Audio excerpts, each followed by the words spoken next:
welcome back to another episode of the Good Advice Podcast. Got an awesome episode for you guys today. I hope you're having a great week and you're ready to learn a little bit more about how to do business better. On the podcast today, we got an amazing person, Elizabeth Prenger, who joins the show today. She is a serial entrepreneur and an incredible startup founder. She's the founder of the Assicle. You can find out more at assicle.com. It's a reusable compress designed for women to help recover from childbirth. She's also the co-founder of FemHealth Founders, an organization that's designed to help create a more welcoming ecosystem for women who are looking to scale their businesses in the health and wellness spaces. Lastly, she's the founder of Pros Creative, and she understands that your words matter when it comes to talking about the amazing business or service you offer. So if you want to get better brand messaging, copywriting, editing, and creative writing for what you do, go to proscreative.com. As you can tell, Elizabeth is doing so many amazing things, which is why it was so special to be able to sit down and have this conversation. Now, I will tell you, in the history of Good Advice, we've never had an interview where I've forgotten to hit record. However, there's a first time for anything. So as we jump into this conversation, you're actually going to be jumping into the start of the re-record process with Elizabeth, who was so kind and gracious to go through part of this conversation again. All that to say, stay tuned and enjoy this episode. You're going to learn thing or two about how to do business better. But before we dive in, here's a quick word about one of the amazing businesses in our area. See you soon. Hey, have you been thinking about your health insurance plan for this next year? Maybe you just jumped into the world of entrepreneurship and you're thinking, geez, is it possible to have a good insurance plan if I'm no longer working for a business? Maybe you're even running a business and you're thinking about what does it look like to have an affordable group plan for your employees? Well, I want to tell you about Optimum Health Insurance. This is a customized healthcare plan for you and your family, and since 2018, they've been helping people get awesome, affordable healthcare coverage for really nothing at all. It's easy, it's hassle-free, and frankly, they're different from the big insurance companies that you might talk to.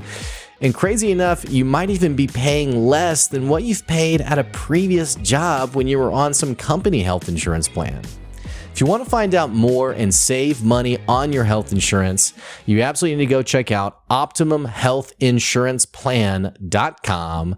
That's OptimumHealthInsurancePlan.com. That's today's sponsor. Enjoy this episode. So we're sitting down today with my friend Elizabeth. We're laughing because we've actually been talking for like 20 minutes. And you know what's funny about podcasting? You have to actually hit the record button to get the recording. And so Elizabeth was just sharing this amazing story about like why she does what she does, why she continues to grind every day. And she joked about how she's not going to be able to remember what she said. And then I was like, okay, wow, I'm not even recording this. So, there's that. Elizabeth, thanks for joining me on the show today. How are you? I am, I'm doing very well. You're like, I'm still doing good. So, like I mentioned in our intro, Elizabeth's joining us today. She has her hand in a few different projects, FemHealth Founders, Pros Creative, Assicle, which I want to talk about again. Now that we already dug into it. And I feel bad for our listeners that they couldn't hear the first 20 minutes of this conversation. But basically, for you guys who are just tuning in, we've just been talking about the startup journey and how it's different from the snazzy, beautiful, prim and proper image on social media. It is a grind. Elizabeth, you had mentioned you had been admitted to the hospital as a stroke patient just recently. Yeah. Like, I think this was last week or the week before. Ago. Yeah. I mean, like, well, what's going through your head, by the way, when you're going to the ER? Like, do you think you're dying? Like, what's happening? I kind of dismissed how I was feeling for longer than I should have. I was having symptoms for about 3 days, and I know you kind of know the symptoms of stroke, or at least I hope you do. And if you don't, please go to the American Heart Association website and brush up on that. But I was having like a headache, which I don't normally get headaches very often. I was having blurry vision. I was having like these heavy, I felt like there was like a rock on my chest. My arm was hurting. Sign number one, heart attack. Like arm hurts. But I was like, no, it's just, I struggle with anxiety. it's just anxiety. I'm just like, I've got a lot on my plate. We've got this big retreat coming up and Fem Health Accelerator retreat, and I'm doing all these things. And finally, it wasn't until I literally started stuttering during a meeting on the morning that I decided to finally go to the ER that I was like, I think I'm having a stroke. And I messaged my primary care doctor, and they responded back the next day, and she was like, you have to go to the ER right now. And I was like, oh no, I've got meetings in Bentonville. I've got to go meet my co-founders and get through these meetings. And at the end of the last meeting, my co-founders were like, Elizabeth, go to the hospital, to the hospital. And they admitted me as a stroke patient when I got there because my blood pressure was like 200 over 116. That sounds high. Yeah. And for someone who is healthy and, relatively young, I'm not 40 yet, but I'm really close. But, smoke, I exercise, I do all the things. Yeah. I shouldn't have been there. But it's the anxiety that I was carrying and the stress of all the things, and not even bad stress, just excited. Like I get really excited, anxious about things. And like your body podcasts where the host doesn't record. Please don't stroke out from that. It's something that I tell you as well. No, but I hearing your story though, and for our listeners, I think it's very tempting when you go through these feelings of stress and anxiety to think like there's something wrong with me. I mean, well, there was something wrong with you, but like in a more of like a guilty, shameful way, only because social media does present this very pretty picture. And so it's like, why don't I have it all together? Why is this so hard? And I do think that's a bit normal. Obviously, you get to the point where you need to go to the hospital. You should go to the hospital. In the last couple of weeks, have you been like, what's the secret to like managing stress? Like, have you figured that part out yet? Or no, I am not the best person to ask. I will say, we earlier on in our conversation, we were talking about the difference between like a small business, a startup, and what all the ecosystem that we're living in the startup space. And I think when I first started my first business, Pros Creative, I didn't see it as a startup. I saw it more as a small business, as a service-based business. And I gave myself more time to meditate, to go to acupuncture, to do yoga, and felt really, really good, and kind of had this like slower pace. It was just me that I was worried about and my clients, but I didn't feel nearly as much pressure as I do now as a startup founder. And I don't know if it's just a brain shift, but I have not made as much time for the things that make me feel good. The yoga, the meditation, the acupuncture. I don't even think I breathe the same way that I breathe as a small business owner versus a startup founder. What do you think the difference is? Like, what do you think that is? I think so. I don't know what the difference is. I think maybe it kind of goes back to the difference between the small business and the startup. The startup is meant to be like massively scalable, and you're selling a product or a service at scale to the masses, and it feels really big and complex. And you have typically a startup requires capital resources. So you're fundraising, and then you have a board of advisors, and you have investors to navigate VC, or is it angel, or is it an SBIR grant? What are all these acronyms? You're talking about the alphabet soup of the startup world. And it's a beast to take on, especially if you're a solo founder, like with Asical. Now with Fem Health Founders, I'm fortunate to have two incredible co-founders that are also building scalable businesses. So we're able to speak a very similar language about investors and, the research and the building a board of advisors and all the things that we do on a daily basis. Mm-hmm. But it's a whole nother level of stress as a business owner. Yeah, there is this other part to it. Like I was talking to someone because they were asking like, hey, do you help startup founders? And I was like, yeah, I've worked with startup founders. And they're like, oh, like with like their pitch deck? And I was like, well, no, I don't pitches. We need to talk about pitches. Yes. Yeah. Well, I mean, it like early on, I'd get questions like this, and I just kind of opened my eyes to, as someone offering something, selling something, whatever it is, you have like the actual product you have to take to market. And then there's this whole other beast around investing, pitch decks, being part of accelerators, funding, all of this stuff. And then also like figuring out like, wait, we're pre-revenue. Like, so I need seed funding. Well, when do I move to series? Like, what is that exactly? Like learning the process of like startup growth as well. It's a lot to balance, I feel like.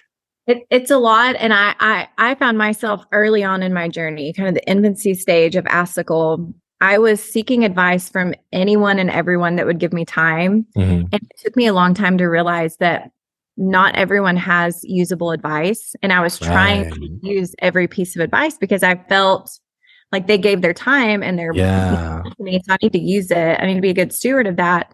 And I wasted a lot of time, of my own time and of their time, trying to not force advice, but try to learn everything from everyone. But that's not a strategy. That you need to be what I've learned is you need to be very strategic about who you want to seek advice from, because not everyone understands your target market, your solution, the pain point that you're, solving.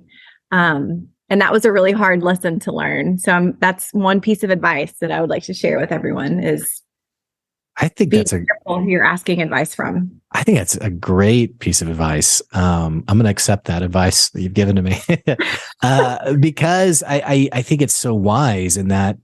And for our listeners, you're going to get a lot of advice and a lot of perspective. And it's not to imply that anything's ever given maliciously, but like what you said, that the context is sometimes lacking.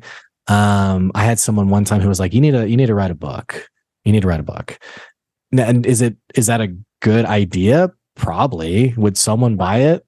Maybe my mom would. I don't know. Don't discount it. But like the more I thought of it, I was like, that's just not a good use of my time right now. So the advice was given in good faith or good motivation. And it works for a lot of people. Like I have a friend of mine who just launched her book and it's going great. But I think what you just said is a really valuable insight. It's that ability to learn what to take, I guess, and what to politely say no to, I guess. Well, you can always take it, but you don't have to do anything with it. You can just kind of let it sit in your brain, and then maybe you can use it down the road, but you don't have to actively apply it. And I'll use Assicle as a good example because my product is meant for postpartum women to help recover from vaginal tearing, hemorrhoids, anal fissures, all these lovely pain points that happen during childbirth that nobody talks about. And when I was asking for advice on prototyping from a man, he did not understand what the use case was. But then when I ask a woman, biomechanical engineer, they're like, oh yeah, I know exactly what. Yeah. So to work with someone who understands, like for me, the problem is torn vaginas and ripped open assholes. I'm going to say assholes. Let's do it. They're better. Yeah. If you don't understand that pain point, you're not going to be able to help me create a solution for it. There's something so wise there. It makes me think of, I was talking to someone early on who was seeking advice and they asked, well, do you have kids? And now I have 2 beautiful kids, but back then it was like, yeah, I have a dog. And he was like, I think respectfully, I think maybe you're not a great person to get advice from, which I took personal. I was like, I give good advice. It's the name of the business. But now that I have kids, I'm like, oh, okay. And what's so funny learning about Assicle? So my wife, Joy, we were on a walk yesterday and she went to go see a friend of hers, who she hadn't seen in several months. And her friend has a 7-month-old. And so Joy and I are on this walk and I'm like, what'd you guys talk about? She's like, oh, we talked about like her delivery and we talked about 45 minutes about like what her delivery was like, which is such speaking as a man, just as like a bystander, literally, I had no idea. I can't even find the word, like the depth of like trauma. Yes, exactly. Yes. And like, I remember with Joy, we would do, it was like a month or more, we would do the sitz bath in our bathroom, which if you're a man listening, there's no point in me like explaining this stuff until you've like experienced it. It doesn't matter. You're not going to get it. But I remember like hanging up the bag of water and like, is the water the right temperature? Because we didn't want it to be too hot because, you know, obviously she's been through this traumatic experience and her body's very sensitive and broken. And so I remember like hanging up the water pouch thing and then running the tube. And then, I mean, we did this for like a month every day. And her friend who had just given birth 7 months ago had a really bad tear and not even just that, but also like the pain of breastfeeding, all this stuff. But when I met you and I heard about Asicle, I was like, oh my gosh, this is brilliant. But hearing what you just said though, about talking to a man who maybe didn't quite fully understand it, I'm curious, like what that experience, like when it comes to like investors, like, is it like, because here's what I think about. Joy and I were watching an episode of Shark Tank. And I like Shark Tank. I had a friend of mine who was on Shark Tank. And so I appreciate like what they're doing. But the person pitching was pitching a changing station that had a digital scale on it. And the idea was when you're changing the baby, you can see how much your baby weighs. And it'll tell you after you've breastfed how much milk the baby has, which Joy, we had a really hard time with our first baby with breastfeeding. And so weighing the baby was invaluable for us because we were really like, the pediatrician was like, yeah, she's really just not getting a lot. So we had no idea like how much milk is she getting. So we see this product and we're like, oh, this is amazing. We would have loved this. Well, the sharks who, you know, have a different experience, I guess, we're like, I just don't see people wanting this. I don't see the value in this. And Joy and I were like, are you kidding me? Like this, if I could have had this would have been amazing. So my long way around of saying, I'm just curious what your experience is like. Is it like that where like people aren't quite getting it, or have you been fortunate enough to come across investors who are like, oh yeah, absolutely. I mean, like what's that all been like for you? So I think as this is actually something that was really foundational to FemHealth Founders becoming established as an organization to help women entrepreneurs in women's health and wellness connect with resources. So if you're not familiar with FemHealth Founders, please go look up our website is femhealthfounders.com, and you can see the ecosystem. Sorry, Blake, I know we don't like the word ecosystem, but we're building a resource. No, I didn't mean to make you feel like you couldn't say it. I was only teasing because every time I talk to a startup, they're like, yeah, the ecosystem. I'm like, okay, yeah, that's fine. I get it. Well, sorry. For the past extended amount of history, women entrepreneurs are not, when you look at the landscape of venture capital, women founded companies are not invested in. More than, I think, it was like 2.5% of VC funding went to women founded companies in 2022, just last year. Oh my gosh. Wow. Are they going to say like, 20 years ago? And it's going back. And in Arkansas, it's even less and it's going backwards. Is the investor, like the VC space, is it male dominated or? Absolutely. Okay. There are, and I don't have the stat in front of me, but it's something that we highlight quite a bit with FemHealth Founders because the investors are predominantly male and they're predominantly white. And one of our assumptions is that, women are not being invested in because investors don't see themselves in these founders and they don't understand a lot of specifically in women's health, that is more of what I can speak on because I've been in that space for a couple of years now. Men don't understand menstruation. They don't understand the value of providing solutions to menstruation to half of the world's population who has period. Mm-hmm. They don't understand breastfeeding issues. They don't understand torn vaginas. They don't understand a lot of these complex issues that we struggle with our bodies because they themselves have not been able to experience the pain points, right? Right. And then you also look at women health, the research space around health issues. Women were discluded from clinical trials up until like 1980 something.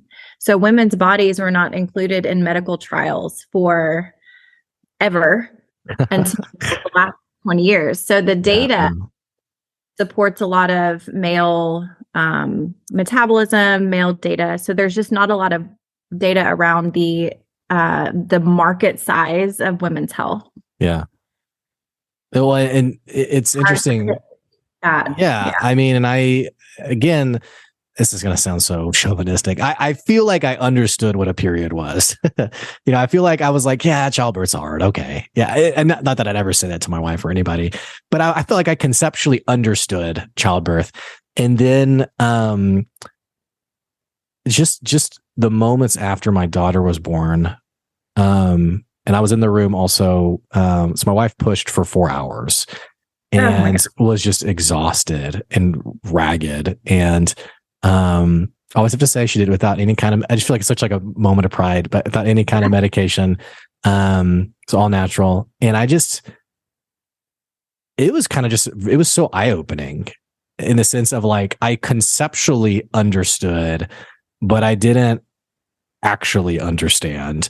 And just being a bystander in her recovery process, I just have a hard time imagining a male investor really, I can't find the words, resonating in the same way as a woman investor, as a female investor would. And that's not to say, for you male investors out there, it's not to exclude you, but I do think it's just different. And so I was just curious about your journey and what that's been like. And actually, it actually opens my eyes even more to why Female Founders is so valuable. But it is funny as a bystander now, learning about Assicle. I said this a second ago. I was just like, oh my gosh, I wish we had this whenever Joy went through. The second one was a lot easier, but with Maylee, we were just like, I think we had like, I don't remember, it was like some kind of like foam or like cotton, like ice pack thing that like you put it in the freezer or something. And then it was like single use. It was kind of, yes, that's right. Yeah. Right away, and it creates a ton of waste for the environment. That's one of the things we're trying to solve with Assicle. Ours is reusable. Shameless plug. So, how do you? It's when I talk to women about it, it's the same thing with like the design of the product. Going to a man with the concept versus going to a woman with the concept. One not understanding the problem, and the other understanding the problem. When I talk to male investors about this product, they're like, "Oh, I didn't know that was a thing. I didn't know that happened." And when I talk to women investors, they're like, "Oh, yeah. Yes, of course women need this." And it's half of the population. And there's 4 million women that give birth in the United States every year. That's a huge market size. So the conversations are black and white different between talking to men about this product and this business and the market opportunity versus women. So and knowing how few women investors there are versus men, it's hard. I mean, you have to get funding. So like, what's the, like, do you, like, what is your process for like your pitch events or like when you're talking to investors? I mean, because I know I've never had to pitch to anybody or to find funding for my business. But I had a friend of mine who did a, to your door food delivery service. This was pre-COVID. Never could get enough funding. What's that? Hunter, right? No, this was his name was Joshua Ayers. I can't think of the name of his business. It went out of business. He couldn't get enough funding for it. But he talked about how frustrating it was to convince people why people would want this. And now post-COVID, when this is like, it's a world of easy bins, it's like it's just so normal. He's not resentful, but he's just like, I can't believe these people did not believe me that this was like a valuable thing. So I'm just curious, like, do you have 2 separate pitch decks? Like what, like how do you go through this process? Okay. I have like 5 different pitch decks. Pitching is a very complex process, and it depends on what kind of funding you want to go after. You can get angel investors. You can go, which are more like individual, smaller check sizes. You can go the venture capital route, the VC route, which is intimidating. And also very, they're expecting really large returns Right. in a very specific time frame. So it's less founder friendly, but sometimes it's necessary for the companies that really need to scale fast, really fast. They need a large amount of capital in order to go to market or to scale or whatever they're setting out to do.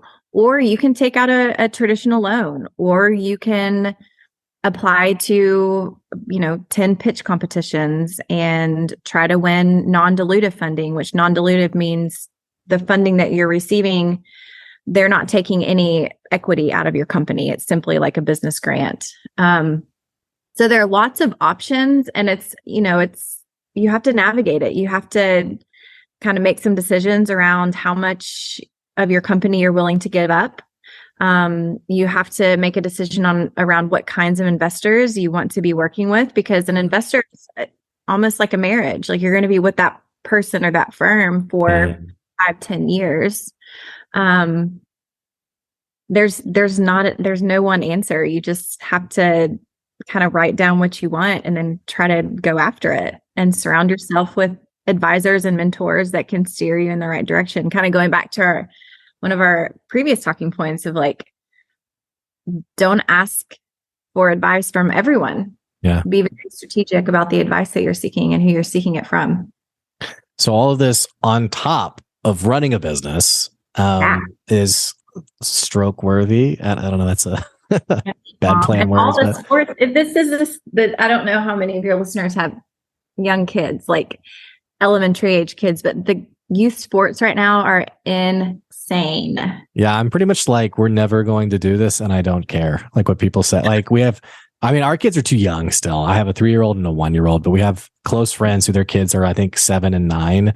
And like every day, every week, it's like, when do we want to get together this week? And it's like, so I'm in a phase where I'm like, the dumped ex who never gets to see my friends because they're kids, so naturally I'm peeved about it, but Seriously, it is a lot. We have our kids are 4 and 6 and 2 boys, and they're obsessed with sports. They love baseball, they love soccer, they love football, they love they are sports fanatics. And so we're in 4 different sports right now, and it is unrealistic. Yeah. So yeah. Well, so like, have you just had to build like a pacing, I guess? Because it's like, this is something else I think it's hard for people to understand when they hear about someone being an entrepreneur. Because I have friends and family who are like, oh yeah, man, like, what's your work? This must be just great. And they don't necessarily see like, it's Sunday night and, Joy wants to like watch a movie. And it's like, I really have to get some things together for the week. Or it's like, it's 6 o'clock and I hear like my kids are screaming because my wife needs help. And I feel like the tension between like, man, I really have to finish, but I also want to be present. And I don't know if that necessarily ever goes away, but I am curious, like your pacing, because for you, I put it in 3 buckets as an observer: being a parent, you mentioned it earlier, being a parent and a spouse, being someone who is not just looking for funding, but just is cognizant of like the scalable part of the business. And then like purely being a business owner. You have a product, Asicle, that you want to sell. What does it look like to develop it, continue to develop it, get it in front of customers, take like all the things that we as normal business owners are doing. Like, how do you find your pacing for all of those things? Or do you? Is it a mess? I don't know. Yeah. I mean, I think that's why I was in the hospital 2 weeks ago. It's that I haven't done a good job of pacing myself. I think there is a good amount of patience that is needed for in entrepreneurship, but also a major sense of urgency. So being able to kind of, and the word balance is unrealistic in this space. There's no balance. Kind of, it ebbs and flows. And I am taking advice from a very wise entrepreneur that I am lucky to have as a mentor and friend. But she's like, doesn't dedicate Monday to just plan. Just plan out your day. The first half of Monday, just sit down, like, what do I need to do? Kind of look at the overarching KPIs, objectives, whatever structure it is that you have designed as the best resource for your business. and plan it out so that you're not, I find myself feeling like I'm spinning my wheels. I'm like doing all this stuff, but I don't feel productive. But then when I look back, I'm like, oh, wow, I did all that stuff. And now I have a library of pitch decks, and I've developed a list of key stakeholders that I want to continue moving along the journey with Assicle or with Fem Health Founders or with Pros Creative. And I had to make a very intentional decision to scale back one of my companies so that I can focus on the other two. Right. So that's a really hard decision to make, to decrease my workload and my project load with Pros Creative so that I could scale up. I had more time to dedicate to Assicle and Fem Health Founders. And sometimes you just have to give. One of my friends made a great, it's not allegory, like a metaphor of keeping all of the balls up in the air. You have to juggle all these balls, but make sure the glass ones stay up. Like all the other ones can kind of, they're fine, but make sure those glass ones stay up. So what are the priorities and what's most important? Yeah, I've heard of it. I have a mentor who he calls it crystal balls and rubber balls. And like the rubber balls you can drop because they'll bounce back, but the crystal balls will ruin your business, I guess. But yeah. And it's get distracted by like the more fun things, like taking a meeting with someone who may or may not be a stakeholder, but you just want to get to know them better. And sometimes, that's what I get excited about. I love building relationships with people. So I'm more likely to take that lunch meeting than to sit down and go over the financial projections for the next 3 to 5 years. Yeah. But financial projections are so important. So I need to sit my ass down and look at those spreadsheets. And I think sometimes people, don't understand what you just mentioned in the sense of like, is that like snooty in some way? But like, I think running a business well means being exclusive isn't the right word, but it's like protective of your time and your boundaries and like what you say no to. And, this person wants to get lunch, but like, I don't know. For me, it's hard not to frame it through the perspective of my business where it's like, man, if I had endless time, the answer would be yes. But because my time, obviously their time's valuable too, but I just have found myself being more mindful, I guess, on, I really can't take that meeting because of these other things. I guess these crystal balls that my family's counting on me not to drop, really, but especially my customers.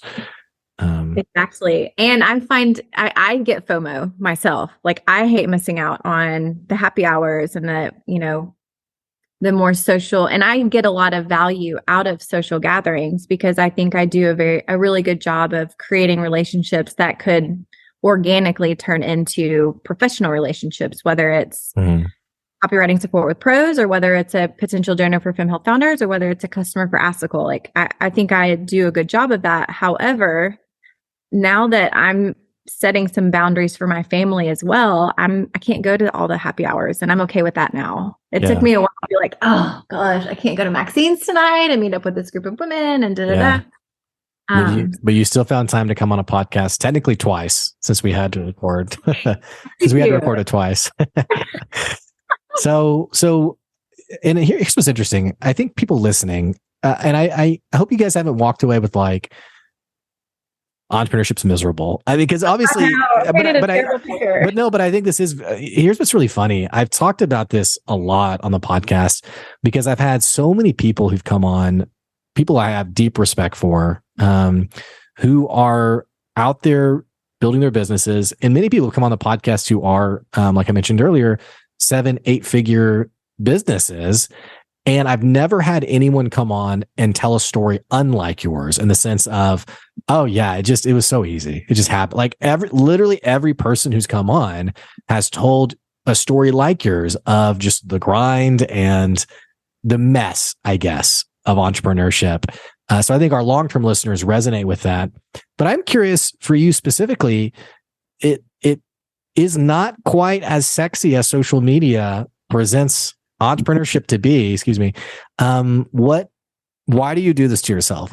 What gets you going every day, every week?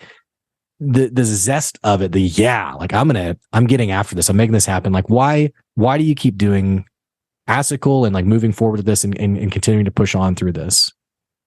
Yeah. So I think this is one of those questions that I answered before the hit record button. And I was like, oh, it's a great answer. So I'm going to go back to it.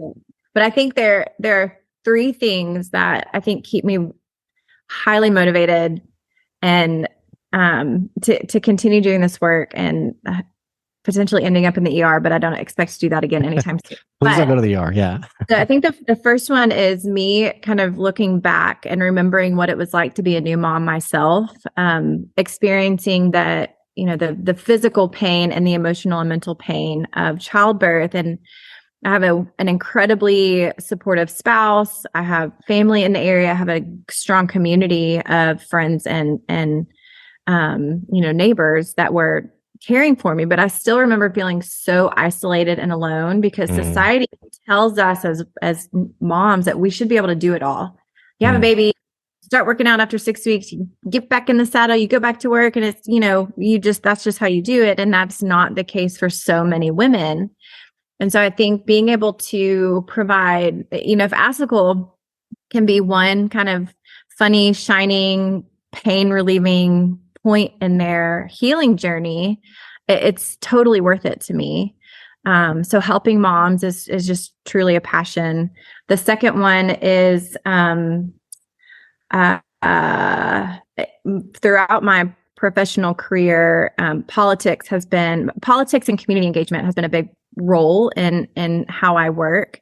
And women's access to reproductive rights and healthcare has been kind of one of the strong platforms that I have maintained over the last 20 years. And I think the work that we're doing with Asical, with advocating for women and advocating for access to products that really help our health journeys, and then also the work that we're doing with Health Founders around policies that impact, research and funding for women entrepreneurs, is incredibly important. And the third one, what was it, Blake? This is good. Here's my second one and the last one. So far, you're 2 for 2. The first two have been really great. So I'll have to come back to that. There's a third one that I'm sure you said it earlier too when I doped and realized I wasn't recording. It'll come to me. But there's a third one, and it's a lot of work, but it really is. It's very fulfilling. Yeah. I couldn't see myself doing anything else. So I just recorded a podcast episode. It's not live yet, but I was thinking about this topic of like the long-term grind. And the thing that I eventually landed on in talking about this was you have to be passionate about helping people ultimately. And so I'm not surprised to hear you say that. Like if I can make the difference for one person, like it's worth it. And I have found that perspective to be the case for people who are working years on end to grow up their startup, their business, what have you. It's like this deep longing, passion, maybe even obsession with I see the need and I want to help people. And I see that, I hear that in you as well as you're talking about, wanting to help people. And then what I mentioned in the episode was, I think the secret sauce is both doing that and then finding a way to make money with it as well. Which Asical, like I said, I'm not just, being polite. I really, as a bystander, I really like the product and I can really see it being something valuable. Thank you. Yeah, it is. It's a massive market. I mean, if you look at the population of the world, 51% are women, and you take a chunk out of that population size that have kids, and it's still massive. 95% of all vaginal deliveries result in some level of tearing. That's a lot of vaginas. And then that doesn't even encompass hemorrhoids and all the other trauma that happens during childbirth. So it's a significant market opportunity, which, kind of going back to the investor conversations, it's something that I really have to hone in on when I'm pitching to investors or doing these pitch competitions, because, women's health is just kind of glazed over, unfortunately.